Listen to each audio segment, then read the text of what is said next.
Hello and welcome, मैं हूं सागरिका और आप देख रहे हैं बॉलीवुड का hottest news show Planet Bollywood news.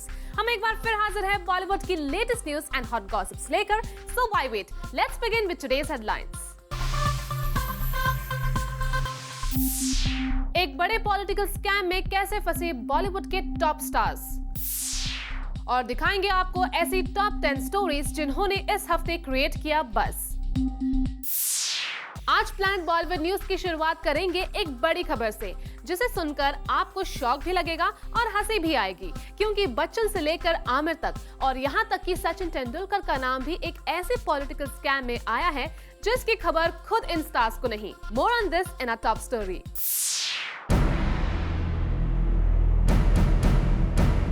Elections के माहौल में आए दिन पॉलिटिकल सर्किट में हलचल मची हुई है, लेकिन इसी पॉलिटिकल आंधी ने समेट लिया है बॉलीवुड को भी अपने साथ, और किसी छोटे इशू में नहीं बल्कि एक बड़े मल्टी करोड़ स्कैम में, जिसका हिस्सा अनजाने में ही सही लेकिन बन गए हैं इंडस्ट्री के दिग्गज कलाकार। अमिताभ बच्चन, ऐश्वर्या राय बच्चन, आमिर खान, परेश रावल। साथ ही स्पोर्ट्स के फील्ड से जो नाम सामने आए हैं वो है सचिन तेंदुलकर, युवराज सिंह, कपिल देव, राहुल द्रविड़ एंड गांगुली। ये सब के सब टॉप सेलेब्स का नाम जुड़ा है गोवा NREGA स्कैम में। दरअसल NRGEA यानी national rural employment guarantee scheme के अंडर इन सभी स्टार्स का बोगस नाम इस्तेमाल करके हुआ है एक बड़ा घोटाला। गोवा के एक छोटे गांव में इन सभी स्टार्स का नाम है listed as the beneficiaries of the NREGA scheme that assures at least 100 days of manual work in a financial year by the adult of the family, जिसके लिए गवर्नमेंट की तरफ से मिलता है बेनिफिशियरीज को 150 रुपीज डेली वेज। गोवा के ही एक लोकल NGO को जब इस बात की भनक लगी तो इंक्वायरी के दौरान सामने आए बॉलीवुड के इन स्टार्स के नाम, का इस्तेमाल करके इस मल्टी करोड़ स्कैम को अब तक अंजाम दिया जा रहा था without the knowledge of any of the stars. यानी हंसने की बात तो ये है कि करोड़ों के मालिक इन टॉप सेलेब्स के नाम पर इशू हो रहे थे गवर्नमेंट की तरफ से 150 rupees daily wage. But now that the scam is out, we sure कि इनके कल्प्रिट्स को भी जल्द सजा मिल ही जाएगी and the stars would also take a sigh of relief. For Indrani Chaturaj, Zoom, Mumbai.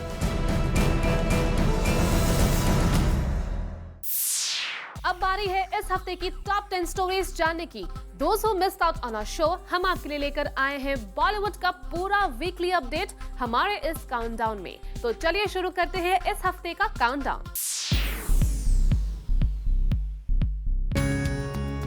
Countdown number 10 पर प्रतीक ने मार ली है एंट्री अपने एक बोल्ड जवाब के साथ। वैसे तो प्रतीक की हरकतों से हम सभी वाकिफ हैं और उनकी एक फेवरेट हैबिट के बारे में आलिया भट्ट ने करण जौहर के चैट शो में भी बताया था when she was questioned who she will see at a rave party and she took Prateek's name. और रेव पार्टी के पार्टी हेड होने के बाद प्रतीक से हमने आलिया के इस कमेंट पर रिएक्शन लिया and listen to what Prateek had to say for Alia. Yeah, I heard that.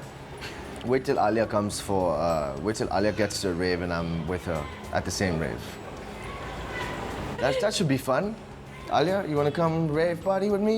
जी हाँ, प्रतीक ने तो कैजुअली इस बात को लेते हुए आलिया भट्ट को जूम के जरिए दे दिया invitation to join him for a rave party. साथ ही साथ ये खुलासा भी किया कि बॉलीवुड के दूसरे स्टार्स भी इस पार्टी का हिस्सा बन चुके हैं। I met Kiran a few times at a rave party, in fact. I met Kiran at a rave party. वैसे प्रतीक कभी अपने काम को लेकर तो न्यूज क्रिएट नहीं करते, पर हाँ अपनी हरकतों को लेकर जरूर बन जाते हैं news maker.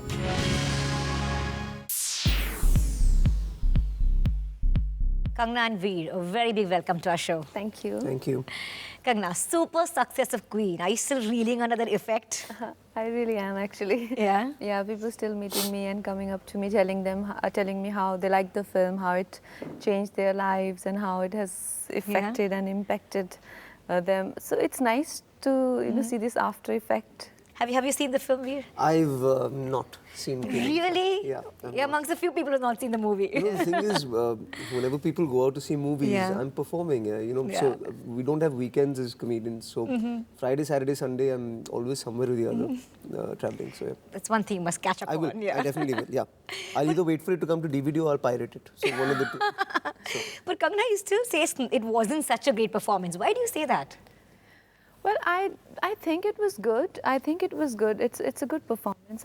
Like I said, for me, it's not very difficult to relate to the character like that. But as a performer, what was really difficult for me to actually play schizophrenic at the age of 19, where I had no understanding of the mental illness and So sickness. that was tough for you, say. That was tough. The Revolver Rani is so much more difficult than Queen. Playing a mutant, like, you know, understanding a mutant psychology How do you is, do that? is a lot more difficult. And then you have added pressure of, like, you know, am I going into the right direction, or which direction am I supposed to go in the first place, you know? So these are very tricky characters to play. Yeah. Talking about Revolver Rani, and like she said, different characters. Yeah. Like, you know, you've done a zombie kind of movie, and then like a toy boy over here. I mean, such a contrast, Veer. People keep accusing me of picking cult films only for some reason. I mean, what goes into your thinking when you say yes to a film, a role like that? So, for me at least, one big motivating factor to do things is that people might not think I'm able to do them. When it comes to Revolver Rani, so I went in for the narration, and instantly when I met Kabir and I read this role, I was like, I don't think I'm your guy. In fact, I believe you asked him that, do you really want me? Do you really want me for this film? Because I feel like there's a certain way to do this, and I don't see it that way. Yeah, I'd like to do this. Because he's this very aggressive, overconfident, sexual, manipulative, driven young man who's got low morals and willing to do anything that he wants. I'd never played something like that before. I'm a happy guy, you know what I mean? I show up in the film and people start laughing. Yeah, exactly. So I also just felt like it was a point where I've been in the industry for about 4 years. I've got 5 films under my belt. I've got 5 more coming out in the next 12 months. One has built themselves to a space in the industry, but one is, you know, in the leading space in films now. It's time to start showing some range and giving the audience a little bit more than just laughter. Absolutely. So that's one of the main reasons that I this thing. And also, it was tremendously terrifying and also liberating to not hold the comedy in the film. Right. I was told by Kabir very clearly, don't play funny. You're not going to try to make people laugh. Don't try and make people laugh, just play it straight, play it honest. And the funniest thing about this film is not Kangana and not me and not Piyush, it's Kabir. Because the treatment, and there's a sarcasm and an irony to the directorial style that makes you laugh. Yeah. But we're actually playing it very honest. So it was interesting to see, okay, let me just show up on set, play it very straight, play it very honest, and see if we can still make people laugh. Right. And you also said that no one's going to marry you after this one. Koi mujhse shaadi nahi karega. Why? I mean, are you like so terrible? Yeah. Yeah. I mean, see, the thing is that she's definitely not an attractive woman. She's definitely not someone you'd like to be like. She's not someone you'd even want as a friend or as a, like, you wouldn't want to know her. Like, You don't want to know. if you're on like that Facebook kind of person, you wouldn't. I wouldn't be friends with anybody in this film if I was on Facebook. Not one sabke friends request rejected in one day. Yeah. So, Would you date a girl like her? No, he won't. That was really quick. I don't think No, you I won't. will. I like my women to be nice. Nice. I also believe there's one very outrageous kiss in the film that made you bleed. Is that true? So no, that's a bit of a. Exaggeration? It happens in the film where there's a violent kiss between these two people, and it's not like it actually happened on set. Okay. You know, I think. But yeah, there's various levels of violence in this film that you'll I'm see. kind of really scared. This seems to be like bizarre. You think you're scared? Imagine how I felt.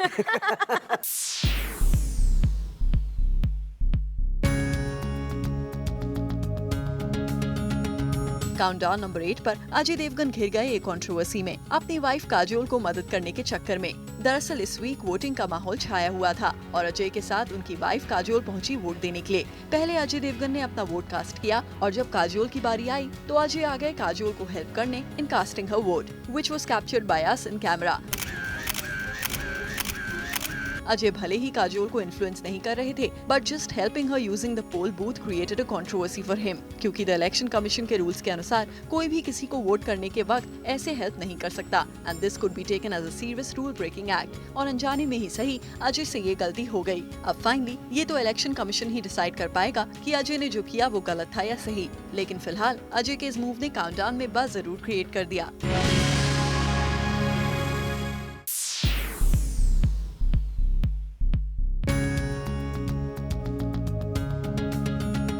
India के इस बार के elections ने काफी हलचल मचा रखी थी और ऐसी ही हलचल मचाई थी राखी सावंत ने, जिन्होंने एज यूजुअल पॉलिटिक्स में उतरते ही अपने बड़बोले अंदाज से हमारे काउंटडाउन में जगह बना ली। राखी सावंत के स्टेटमेंट्स हम आपको सुनाते हैं और फिर बताते हैं कि राखी ने ऐसा क्यों कहा। मैं गलत थी, सलमान खान को सपोर्ट मैंने इतना किया लाइफ में, आई वॉज वेरी रॉन्ग, क्योंकि मुझे पता नहीं था कि सलमान खान इतने गद्दार होंगे। जी हाँ, राखी सावंत ने सलमान खान को गद्दार बताया और इसकी वजह ये है कि सलमान ने सपोर्ट किया था राखी के कॉम्पिटिटिव पॉलिटिकल पार्टी को। राखी यही नहीं रुकी, उन्होंने तो सलमान को उनका घर भी छोड़ने के लिए कह दिया। मैंने इसलिए सलमान खान के लिए कहा है कि सलमान खान अपना घर खाली करो, सलमान खान अपना घर खाली करो। राखी ने अपने पॉलिटिकल करियर को भी लाइमलाइट लाने में कोई कसर नहीं छोड़ी और इसीलिए सलमान के दम पर ही सही, Rakhi created news on number 7 this week.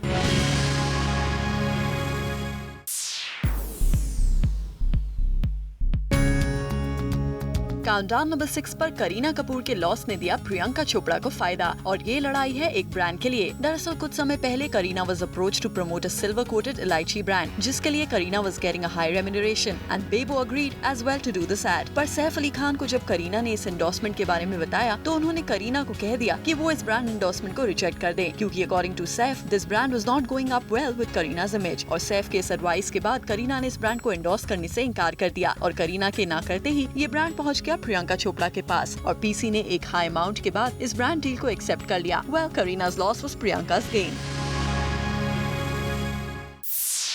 Planet Bollywood news में फिलहाल वक्त है एक छोटे से ब्रेक का, पर आप कहीं मत जाइए as our countdown is not over yet.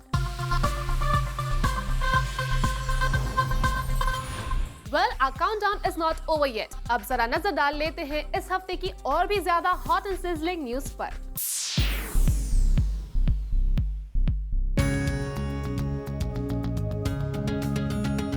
इस वीक काउंटडाउन नंबर 5 पर सोनी की बेबी डॉल ने मचा दी है धूम। सनी ने इस बार जूम पर जो कहा वो बात मचा गई है कॉन्डम एंडोर्समेंट को लेकर एक बड़ा बवाल, क्योंकि अब जबकि एक बड़े बॉलीवुड स्टार के कॉन्डम एंडोर्समेंट में उतरने की खबर आ रही है तो सनी ने कंपटीशन फील करने की जगह उस स्टार को कॉम्प्लीमेंट दिया है।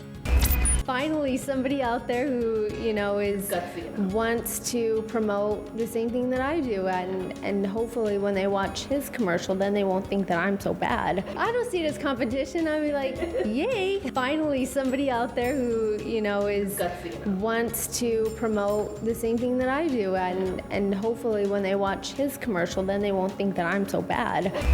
जी हाँ, सनी की बातों में छिपा सटायर तो आप समझ ही गए होंगे। एक तरफ तो रणवीर सिंह को कॉन्डम ब्रांड प्रमोशन की रेस में शामिल होने पर सनी ने उन्हें वेलकम भी कर दिया, पर साथ ही बॉलीवुड स्टार्स के उस डर से पर्दा भी उठा दिया जिसकी वजह से वो कुछ खास तरह के प्रोडक्ट से दूरी बनाकर रखते हैं।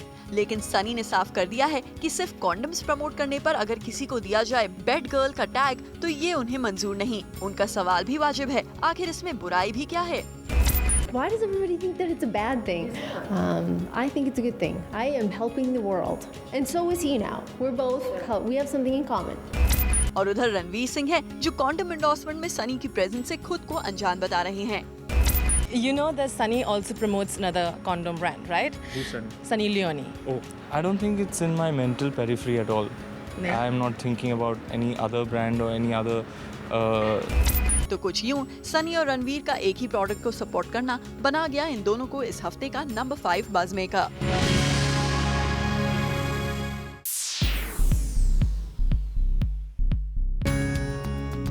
एक्ट्रेस ऐश्वर्या राय बच्चन है फिर से प्रेग्नेंट। बच्चन फैमिली में आने वाला है एक नन्हा मेहमान। जी हाँ, ऐसी ही खबरें पिछले 2 दिनों से न्यूज़पेपर और चैनल्स पर छाई हुई हैं और जब से ये खबर आई है बॉलीवुड में सभी हैरान हैं, क्योंकि बच्चन फैमिली ने अभी तक इस पर कोई ऑफिशियल अनाउंसमेंट नहीं किया है। दरअसल एक न्यूज़पेपर रिपोर्ट के मुताबिक जब रिसेंटली ऐश्वर्या अपनी फैमिली के साथ वोट डालने आई तो उन्हें देखकर साफ पता चल रहा था कि Aish is expecting a new baby. ये न्यूज काफी बड़ी है। ऐसे में हमने इस पूरे मामले की सच्चाई जानने के लिए ऐश के पब्लिसिस्ट से कॉन्टैक्ट किया, लेकिन इस मामले में ना तो हमारा फोन उठाया गया और ना ही हमारे मैसेजेस का जवाब दिया गया। मतलब साफ है कि इस पूरे न्यूज पर बच्चन फैमिली कुछ भी बोलना नहीं चाहती और बच्चन फैमिली की यही चुप्पी इस तरह के न्यूज को और भी हवा दे रही है। हम आपको बता दें कि ऐश्वर्या ने हाल ही में मणि रत्नम की एक बड़ी फिल्म साइन की है, जिसे ऐश्वर्या की कमबैक फिल्म माना जा रहा है। साथ ही प्रहलाद कक्कड़ की फिल्म हैप्पी एनिवर्सरी के लिए भी ऐश का नाम फाइनल बताया जा रहा है। ऐसे में ऐश्वर्या के दोबारा प्रेग्नेंट होने की आई ये न्यूज काफी सरप्राइजिंग है and that's why Mrs Bachchan is the news maker on our countdown this week.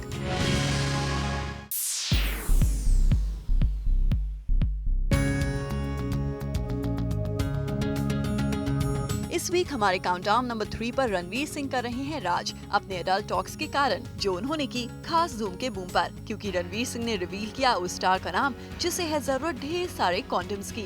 You need it the most. I'll send you an entire carton of condoms. Well, Ranveer की बात से आप इतना तो समझ ही गए होंगे कि वो स्टार जरूर रणवीर सिंह का कोई जिगरी दोस्त ही हो सकता है। Papa, since you need it the most, I'll send you an entire carton of condoms. Can't think of anybody better for this. जी हाँ, वो स्टार कोई और नहीं बल्कि अर्जुन कपूर हैं। और हद तो ये है कि एक कॉन्डम ब्रांड के साथ ब्रांड एम्बेसडर के तौर पर जुड़े रणवीर उस कॉन्डम प्रोडक्ट की सबसे ज्यादा जरूरत अर्जुन कपूर के लिए बता रहे हैं। See, मेरे को तो फ्री आता है तो मैं तो किसी को भी भेज सकता हूँ। मेरे घर पे तो कार्टन पे कार्टन पड़े हैं GUX के। तो किसी और को भी देना चाहेंगे जिसको आपको लगता है कि ज़रूरत है? अर्जुन तो बोल दिया आपने। उसको सबसे ज़्यादा ज़रूरत है। और किसी को बिल्कुल ज़रूरत नहीं? उसको बहुत सख्त ज़रूरत है। इसलिए सबसे पहले खुद रणवीर सिंह की नीयत पर शक तो बनता ही है कि कहीं रणवीर सिंह के इस ऑफर के पीछे की वजह दोनों के बीच का कोई सीक्रेट दोस्ताना तो नहीं। There's no female at all. There's only you want to partner with Arjun. I want to give it to Arjun also. I want to give a carton of condoms to Arjun. I don't want to give him anything else. लेकिन thankfully Ranveer के attitude और हरकतों से पूरा बॉलीवुड और उनके fans अच्छी तरह से वाकिफ हैं। इसलिए रणवीर का ये कैंडिड अवतार उन्हें बना गया एक बार फिर इस हफ्ते का number 3 buzz maker.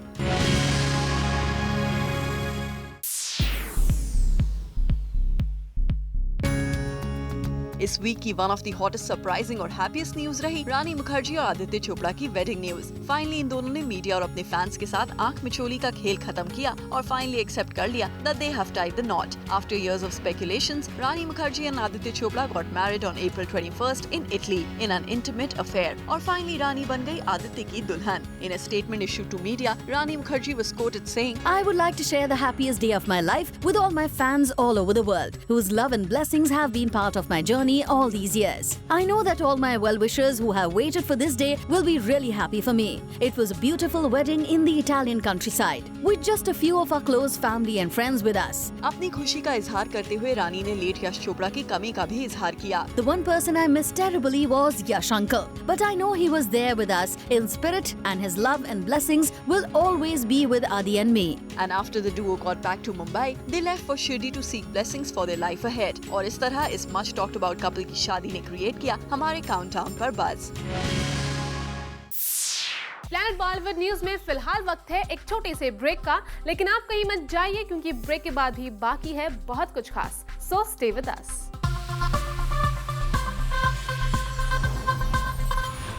Welcome back. Now it's time to find out कि इस वीक हमारे काउंटडाउन में सबसे ऊपर जगह किस स्टोरी ने बनाई है और किस स्टार ने क्रिएट किया है maximum buzz. Let's find out. इस हफ्ते हमारे काउंटडाउन को रूल कर रही हैं Katrina Kaif and her ignorance act towards Hrithik Roshan. जी हाँ, बैंग बैंग की शूटिंग करते करते कटरीना से जुड़ा एक बड़ा बैंग सुनने में आया। वो ये कि जिंदगी मिलेगी ना दोबारा के बाद दोबारा ऋतिक रोशन के साथ काम कर रही कटरीना की on screen chemistry real life bonding की तरफ बढ़ने लगी थी। लेकिन इससे पहले कि ऋतिक कटरीना की बॉन्डिंग की इन खबरों की वजह से रणबीर कटरीना के अलेजेड रिलेशनशिप के बीच सुनाई दे पाता ब्रेकअप जैसा कोई बैंग सुनने में आया है कि कटरीना कैफ ने ऋतिक रोशन से दूरियां बढ़ा ली हैं। और अगर कटरीना सचमुच ऋतिक को इग्नोर कर रही हैं, तो इतना तो साफ है कि इसकी वजह रणबीर कपूर ही हैं। शायद कटरीना नहीं चाहती कि ऋतिक के साथ उनकी बढ़ती बॉन्डिंग की काफी खबरें रणबीर और उनके बीच कई मिसअंडरस्टैंडिंग्स क्रिएट करें। रही बात ऋतिक के साथ बढ़ती बॉन्डिंग पर कटरीना से सफाई की बात, तो बता दे कि जो कटरीना रणबीर से अपने रिलेशनशिप पर सफाई देने को तैयार नहीं, वो ऋतिक से बढ़ती दोस्ती और बॉन्डिंग की बातों पर भला कैसे सफाई देंगी। और इसीलिए कटरीना बन गई है इस हफ्ते की नंबर 1 बज़ मेकर। इस हफ्ते बॉक्स ऑफिस पर कौन सी फिल्म हुई पास और कौन सी हुई फेल, जानिए बॉक्स ऑफिस रिपोर्ट पर tomorrow on be tonight at 10 PM only on Zoom, India's number 1 Bollywood channel. Well, with this it's a wrap. Planet Bollywood news में कल हम फिर लौटेंगे लेकर बॉलीवुड की और भी latest news and gossip. Till then, keep watching Zoom, India's number 1 Bollywood channel.